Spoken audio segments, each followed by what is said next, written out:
Welcome, welcome.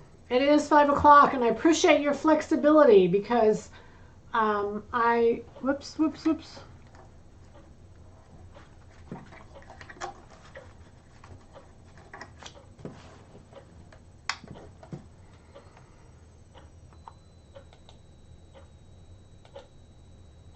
Okay, let's try that again and make sure that everything's okay. I appreciate your flexibility. It's 5 o'clock. I'm really happy to be here. We have some amazing questions tonight, so I'm very happy. Hold on, sorry.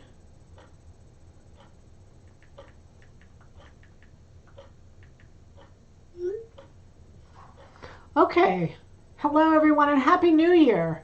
Happy New Year to everyone. Yeah, it's going to be a great new year. We've got all kinds of fun things planned. You have too. You guys know we're going all over the world, literally. Hello. And you can hear me okay. I'm always a little insecure about that.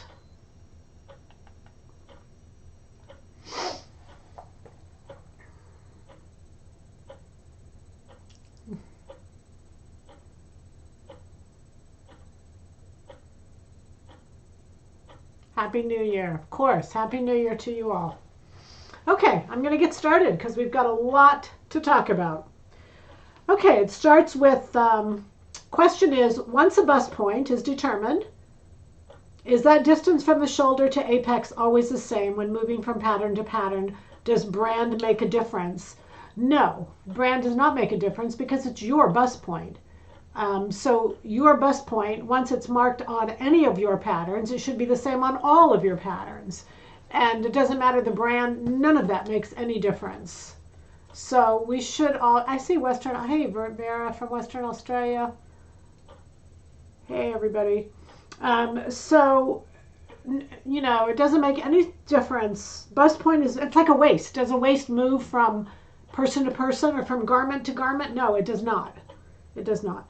When drafting a dart, what is the bust circle size in inches for a D bust dart and silhouette patterns? It's about a 3-inch diameter. That would be a 3-inch radius, a 6-inch diameter. Okay? Hoping for a great new year. No, we are going to have a great new year. In your experience, is that the same no matter the pattern brand? No, it's not the same. The pattern brands are not good at all. Sorry. I mean, I wouldn't have had a pattern company if I felt like there was good patterns out there. So I don't, you know, and while I say that, I clearly know we're not perfect by any stretch of the imagination. There's too many hands involved it's hard to be perfect. And it's overrated to be perfect. We just need to have support so that when we get into those situations where we're not perfect, you can ask and get questions. That's my opinion. Hi from Ohio. Happy New Year's, you guys. Yay, this is our first Q&A of the year. And I've been running around crazy today, and it's cold outside.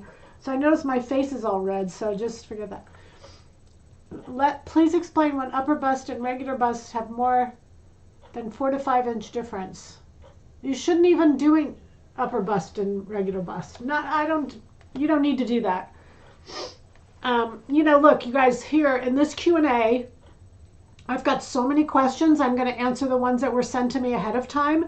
And then if you have questions besides that, because we're going to eat up this 30 minutes just like that, email them to me, Peggy@silhouettepatterns.com, and then I can answer them on the next Q&A that we have. All right, does that sound good?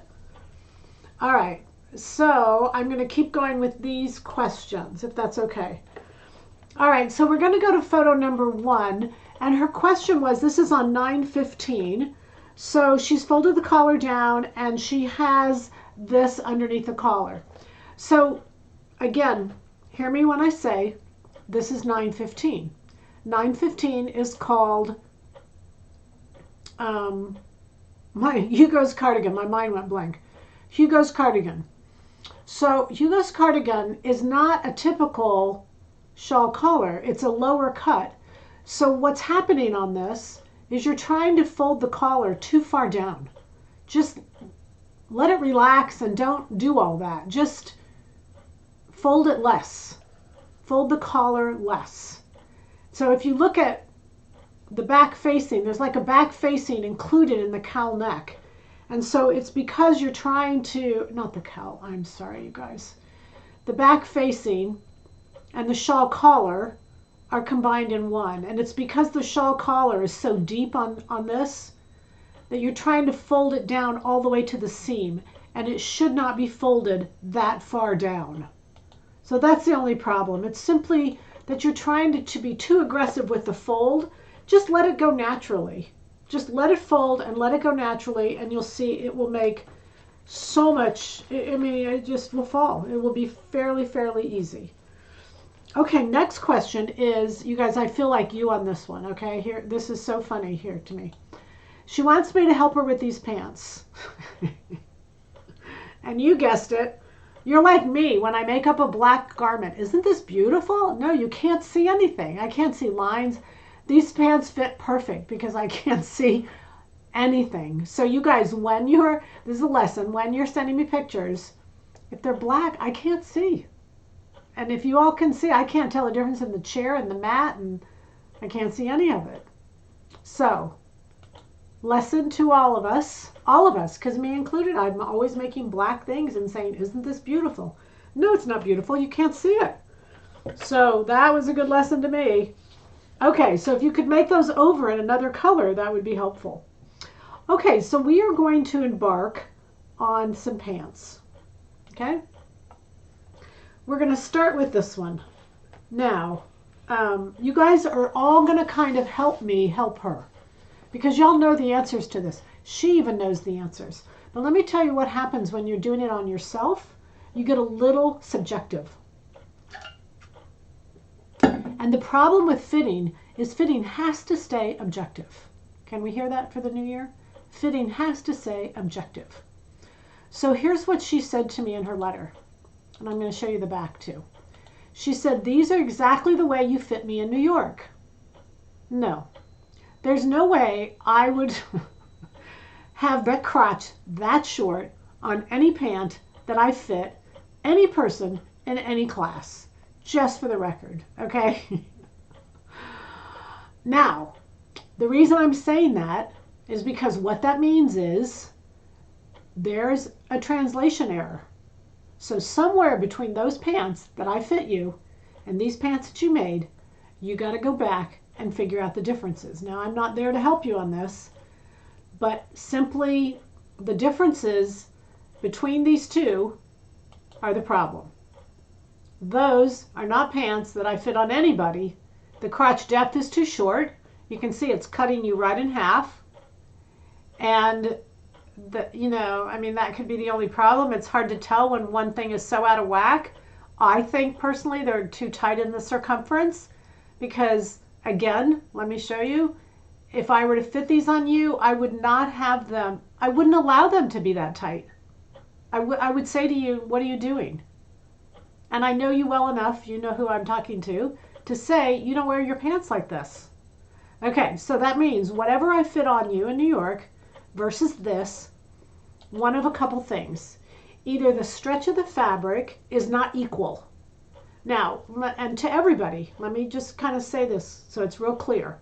When you're making stretch woven pants, it is very important that the stretch of the pant be the same. So we have talked about this numerous times because the stretch woven pant is the hardest pant to make.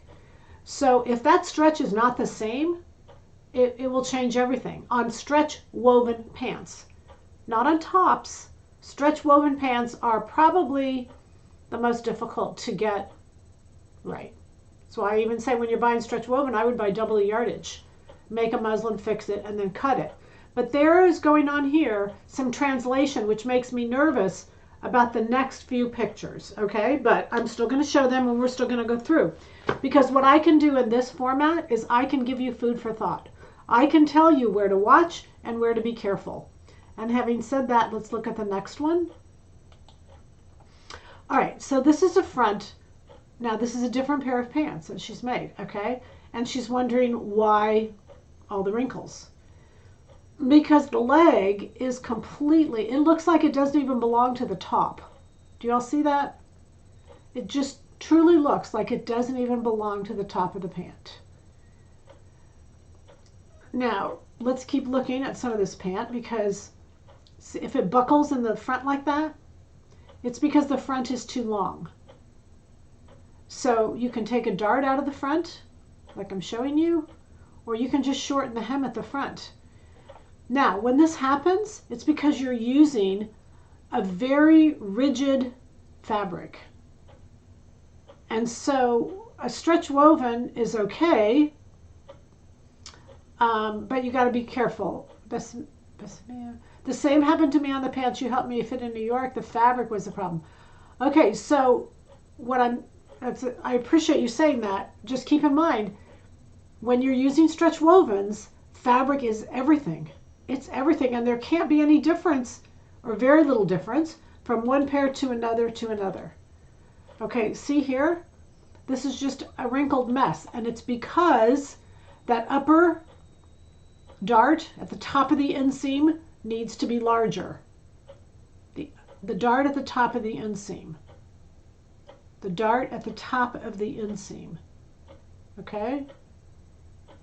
Try taking that. Now this is another pair of pants. So we've got two different things going on here. But for the first pair, you need to go back and check the comparison. And I think it's possible that this is a case of just not being, I just think it's not being careful enough. Because see how much fullness is in the back of this pant?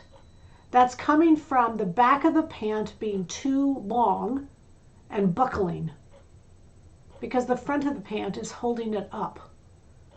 So the darts allow me to take out of the back and not the front. Okay?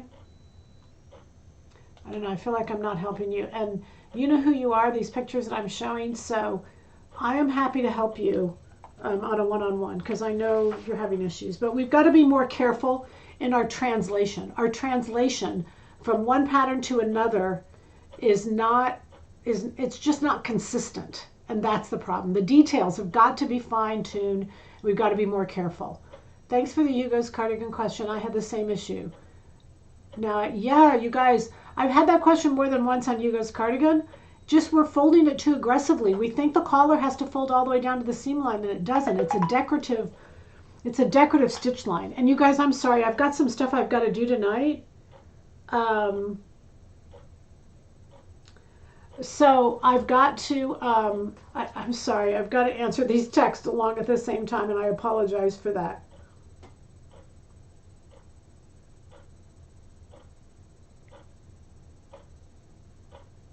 Okay, sorry. Okay, so next question is, she is making a hoodie and top. And this hoodie and top on her, she's having some issues with the hood pulling back. So that does happen sometimes when I've got a hood on a garment, and especially if the fabric is thick, the hood will outweigh the garment. So how do you know if it's the hoodie, the hood, or if you need a rounded back? That's the question. That's a very good question. How do you know if it's the hood or if it's a rounded back? Because both of them will pull back. Okay, so you're going to do a little bit of research, and you're going to do this research because for you, it's going to be the best long term. And remember, this is research for you. So the first bit of research you're going to do is you're going to sew up the pattern, the hoodie, without the hood. And you're going to see if it pulls back. And that will be your answer. Because if it doesn't pull back, and then you sew the hood on there and it pulls back, you know it's just a fabric you're using, and the hood is pulling back the garment. How did I not know this was starting early? Well, you guys, look, me have been way too busy. I sent out an email this morning and said it was starting, but I did not give a link to it. And we only posted it today. But I decided I had so many questions that I had more than I had time for. So any questions that will come in are fine. But I figured you could watch this at your convenience. It wouldn't make a difference. But I really wanted to address these questions and not put them off for another week. So my apologies in really not notifying everybody like we should have. That's on me. And I appreciate everyone who's here. And if you're not here, if you didn't make it live, it's our fault. But again, if you have questions, you guys email them to me and we'll put them in the next 2 weeks. Okay? So, Marcy, that was definitely me. That was probably not your doing. Okay. So going back to this hoodie thing, that's the way you want to test it. If you put the hoodie on without the hood and it pulls back, it's rounded back. And then if you put the hood on and it pulls back, then you know that it has to be the hood itself. Okay, so having said that, there is one pattern. There's 2 hoodie patterns. And when she was asking me about the hoodie, I didn't know if she was talking about pattern 109, which is a hoodie, or 820, which is a hoodie. So pattern number 109, the base is the sweater set. Well, for both of them, the base is the sweater set. So when the base is the sweater set, you would do, the rounded back would go from center back and it would taper to nothing to the armhole. Now I need to turn. Okay, so on the hoodie and on the 820, it has a kimono sleeve, a raglan sleeve. It has a raglan sleeve. So there's a seam right there. So I drew a red line because you would take the rounded back adjustment and you would go from center back all the way to the edge of the seam. You'll go through that seam and just make sure that the added amount, the dart, is the same on both sides of the seam. It's not a big deal. All right, so I just wanted to show you that. Typically, it's the exact same as we've always done it. But from there we go, you know, there's the difference on that 820. Okay. This next question, you guys, I kind of feel bad, but I mean, if you guys have a way to solve this, I'm happy to do this. Okay, she wants me to help her draft this pattern. Well, I want to make sure I'm not reading this wrong. I came across this dress. I wanted to know if you could help me figure out this pattern. Guys, I can't do that. I would love to do that. In my real life, that's all I would like to do, to be honest. I just can't do it. I just can't do it. I can't help you draft patterns individually. So, if you send me patterns of pictures that you want drafted or help drafting them, I can't do it. I did a video on drafting. I've done some classes on drafting, but I can't help you draft a garment for you. We did have a class a little bit ago where I don't remember the name of the class, but basically I had everybody put in garments that they liked and we drafted them in the class. I showed how to draft them, but that's the best I could think of to do. So, and you know, I'm sorry, I am. Okay, this is a cool question about classic blouse. She said the best fitting pattern she's ever made. She's made 5 in 7 days. I just absolutely love hearing that. I love hearing that. I don't know why. I love hearing that. Okay, now she made a little jacket. And when she put the jacket on, she said it was just too tight. The sleeve when she went to move. Okay. But what bothered me about this, you guys, and she probably didn't even want a response, but here's my problem. She says, the tie interfacing, the shoulder pads, it all works, but the sleeve became too tight for movement. I'm going to take the lining out and replace it with something thinner. Okay, y'all, the lining's not going to help. It's just a thinner lining is not going to help. It's not going to help. So here's what I would recommend. Okay, let's go back to the photo for just a minute. Take those sleeves and go up above the elbow. Okay, when you take a sleeve and you go past the elbow, it is the elbow that causes problems. If you leave a sleeve above the elbow, you'll be amazed at the difference. So just cut the sucker off, you know, line it, cut the lining off shorter than the sleeve. Don't take it below the elbow. I can see by the length of the jacket that that sleeve is below the elbow. Or roll it up. But sometimes when you roll it up, it's too much, it takes away from circumference. So don't do that, okay? Just simply shorten it above the elbow and don't take out the lining. And you don't need to replace it. A thinner lining isn't going to do 1 iota of good, okay? Sorry to be the bearer of bad news. Okay, we're going to look at this pattern. This is Balenciaga. Okay, and the question is that she's having a hard time. It's pattern number 723. There's a new pattern. It was spring, or fall, I'm sorry, just last fall. This is beautiful, beautiful. This is a blouse pattern. So here is the goal. Here's the goal. The goal is, this is off pattern number 600, which is classic blouse. Okay? So classic blouse is, it honestly, you guys, it fits well, sews quickly. It's just it's a great base pattern. If you have not made 600, I mean, you're going to hate me for saying this. I'm going to hate me for saying this. You shouldn't be making 723. And here's why. 723 has a hole, it's asymmetric, it has gathers at the neck, it has a neckband. It has issues, armhole. I'm going to talk armhole and sleeve specifically. There's a discovery process that you have to go through. And if you haven't gone through that discovery process, when you look at a pattern like this, it will overwhelm you. Because you will ask these questions exactly as she's asking. What do I do? What happens to the armhole? What, you know, she doesn't know what to do. And she doesn't know what to do because she's not sure that armhole and sleeve fits her. But if she had made up 600, she would have confidence of the armhole and sleeve, and she wouldn't even think twice about it on 723. So I know we have a lot of new people to silhouette patterns, you guys, and I apologize because we're working on this for a new year because we're just not communicating this clearly enough.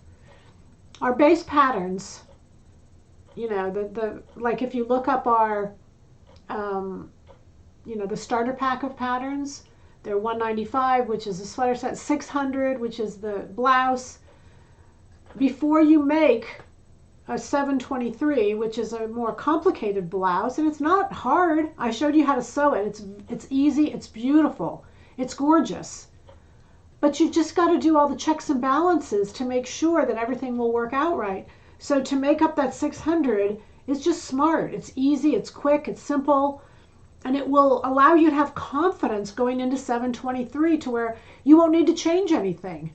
But if you go into 723 first, you just won't know what to do. And that's where she's at.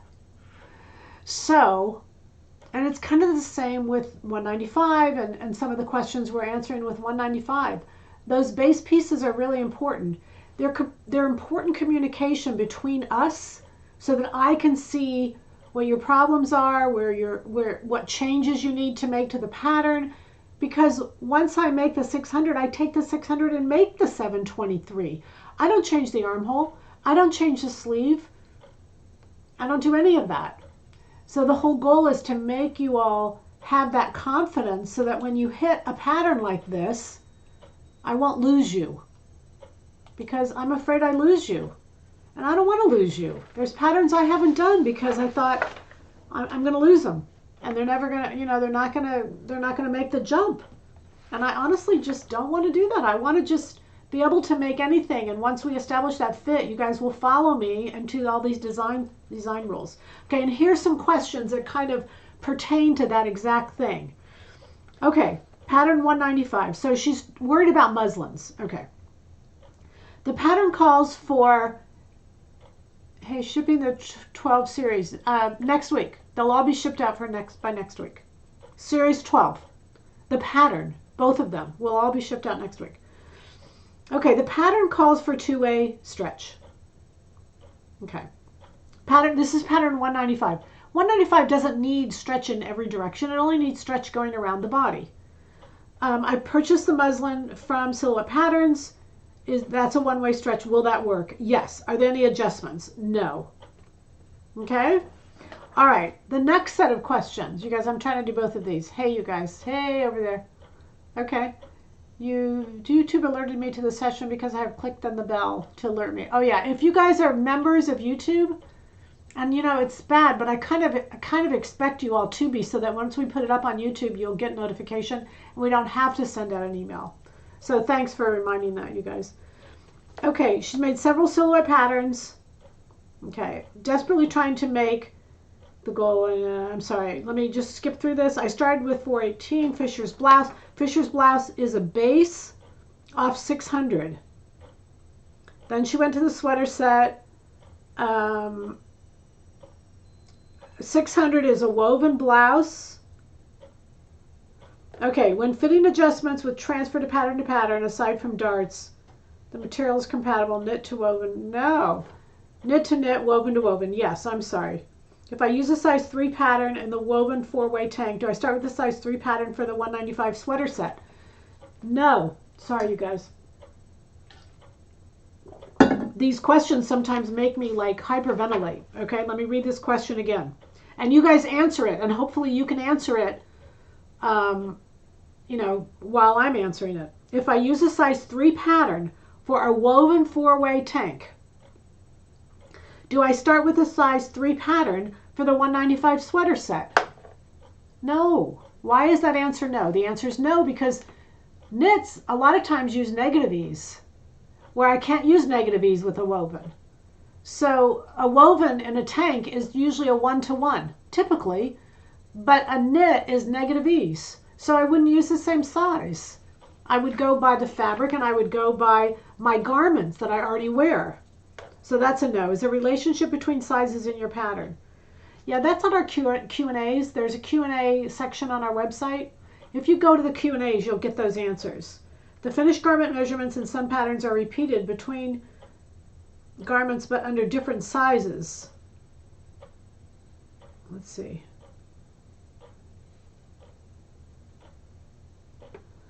Okay, I think this person just needs to listen to more YouTubes. We've answered a lot of these questions. It's new. She's new to silhouette patterns. But first thing I would do if you're new to silhouette patterns, go to our FAQs on our website and read through all of them and make sure you understand them. And then I would just start watching all of our YouTubes on one subject. Like I wouldn't watch tops and knits and pants. I would just watch knits, and just work on 195 as opposed to jumping to all different kinds if you're new. Because, okay, I lost. What happened? What did I lose? So just keep in mind that if you are new, I think it's better off to stay with one garment and get all the way through it. And I know it gets frustrating, don't get me wrong, just take off the time frames and just work all the way through it. Because there was my son for Christmas didn't get me the poster, but sent me the poster to see if I wanted it. And yes, I do want it, but I haven't got it yet. It's something about why do I have a stash? And I have a stash because I can buy faster than I can sew. I love that. That's really true. I can buy faster than I can sew. But you're gonna get there. Just start with the 195 and get all the way through that. And I know for many of you listening, chime up now because you've gotten through 195. You've aced 195, and you make it in 10 minutes and you go out. I mean, I know you do. So don't make me sound like I'm the only one. You all do it too. So all you guys watching who've done 195, say, yep, I've got 195 down. I'm good to go. What's the next pattern you started on? Where did you go after 195? If you'll chime in and let the new people know how you did that. And remember, we have a Facebook group that's a private group. It's Silhouette Enthusiasts. And I think everybody is extremely helpful on that page. The poster's exactly me. I know, it's all of us. I want that poster. I know. Kathy, okay, you lost. What does that mean? I'm not sure what that means. Don't forget to hit the like. Oh, that was nice, Debbie. Thank you. Okay, so help those new people recognize that 195's home run. Next is I would go to yoga pant personally. I would go to classic blouse next because that frees you up to make all those bottom patterns. There's just a lot to go from there. All right, I'm going to open it up for some few ending comments or questions. Like I said, I love to keep these at 30 minutes. Otherwise, they take too long to watch and they're hard for some people to get back to. So everybody's good. It's great to see you here. I am busier than it's ridiculous. You lost me because I thought I should buy the same size pattern and the fit for a stretch. I should buy the same size pattern and the fit for a stretch would be addressed when drafting the pattern. It is. It is. But that's not what she said. She said, unless I read it wrong. Let me just make sure I didn't read it wrong, you guys. Oh yeah, but not in a knit and a woven. Not in a knit and a woven. When you're doing a woven, all the sizes are the same. When you're doing a knit, all the sizes are the same. But I can't guarantee you that if you're a size 3 in a woven, you're a size 3 in a knit. That's personality, you guys. Because, you know, you've heard my analogy. You've got 3 ladies and they're all a size 36 bust, but one's 20 and one's 90. They're not going to wear their top the same on a 36-inch bust. I can't tell you how to wear your clothes. You've got to tell me. So that's why it can't be exact. It might be the same. It is for me. When I go to a woven to a knit, it is the same. But I'm not sure that it is for everybody else out there. Is that better? Anne's top is a great knit top. Anne's top is a great, you know, Anne's top 115 is the same as 195, except with a lower neckline and a collar. Good point. I forgot about that one. Maybe you can identify the pattern numbers in the starter pack. I've gotten the starter pack jumbled in with my other silhouette patterns. The starter pack is 7 patterns. Okay? The 7 patterns are 195, the sweater set, 600, the classic blouse, 1950, Max's jacket, 2009 is Vera's skirt, 3200 is Sally's pant. It's a woven pant. 3400 is a knit pant. So it's the yoga pant. So we've got a knit top, a woven top, a jacket, a skirt, a woven pant, a knit pant, and then 4200, the sheath dress, classic sheath. Okay, does that help? Your teaching is incredible. Thank you for all you do. You guys, I feel like I'm not getting it across. You know, maybe I just feel that way today because I'm just got too many things going. But I do think that we need to clarify it on the website. And I think the way that we've thought about this is we can put the base pattern 600, base pattern. And that way you guys will know what changes you made to that base and then you can carry it forward. And if that is helpful to you, just let me know and I'll see it in the comments later. I made 312 Giorgio's top in a woven and it turned out very nice. Would I go down one size if using a knit? Well, I hate this one size thing. You will go down in size, but it depends on the stretch of the knit. You might need to go down 2 sizes. Giorgio's top is made for a knit. It's not made for a woven.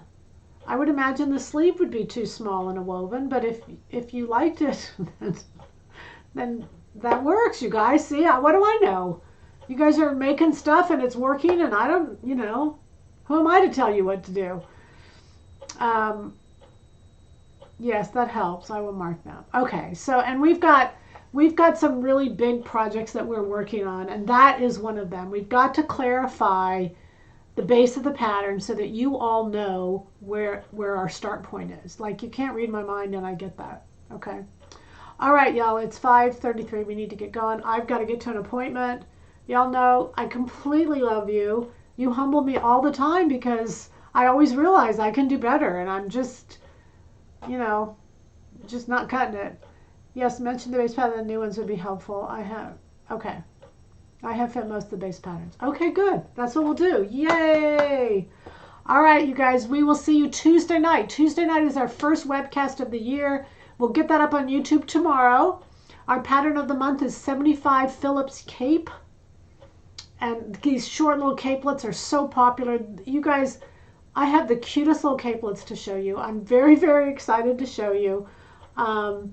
If you haven't shopped for fabrics, get the fabrics. We're giving them away basically because we're clearing. When I took your Spiffy class years ago, the first thing you told us was you wanted to zap our brains like Men in Black so that we would forget all that old stuff we learned. Best advice you gave. Thank you so much. I really appreciate your help. All right, you guys. We'll see you Tuesday night. Happy New Year and have a great weekend. Bye.